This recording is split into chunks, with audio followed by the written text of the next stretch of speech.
le mot d'ordre des membres de la Fédération des opérateurs miniers de Guyane. Les projets Nelson et National ne sont pas, selon eux, dangereux pour l'environnement. Il faut donc rassurer le maire, François Ringuet, opposé à toute activité aurifère sur le fleuve Kourou. Rassurer les opérateurs touristiques implantés dans la zone. Et surtout, rassurer la population. On parle de matière en suspension, c'est un mot qui fait peur. La matière en suspension, c'est ce qui se passe lorsqu'il pleut et qu'il y a un ruissellement sur de la terre.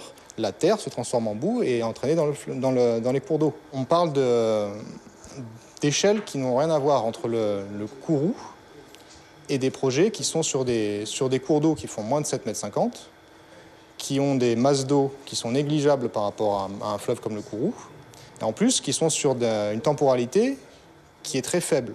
Nelson, en l'occurrence, c'est 1 an. C'est un projet d'1 an, c'est des excavations à 2 mètres de profondeur.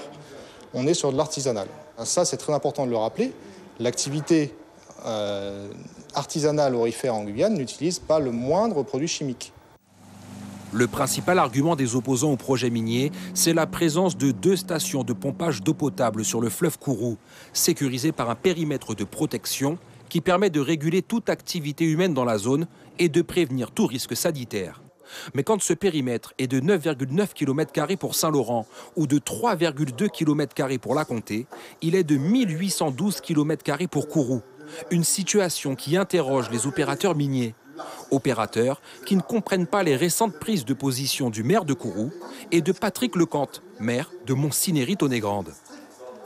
Je ne comprends plus leur prise de position parce que ce qu'ils disent, c'est suspicieux. Ils ont dit clairement à la population et aux gens du Coders d'avoir une pensée pour la santé des habitants.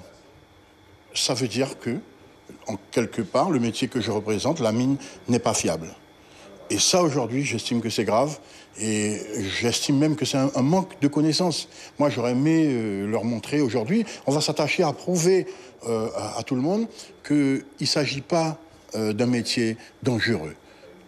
Dans cette affaire, certaines instances doivent également clarifier leur position.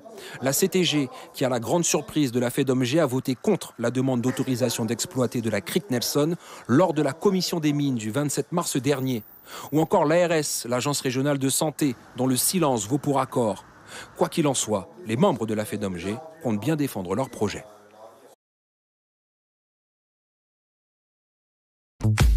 Suivez l'info sur Guyane la Première.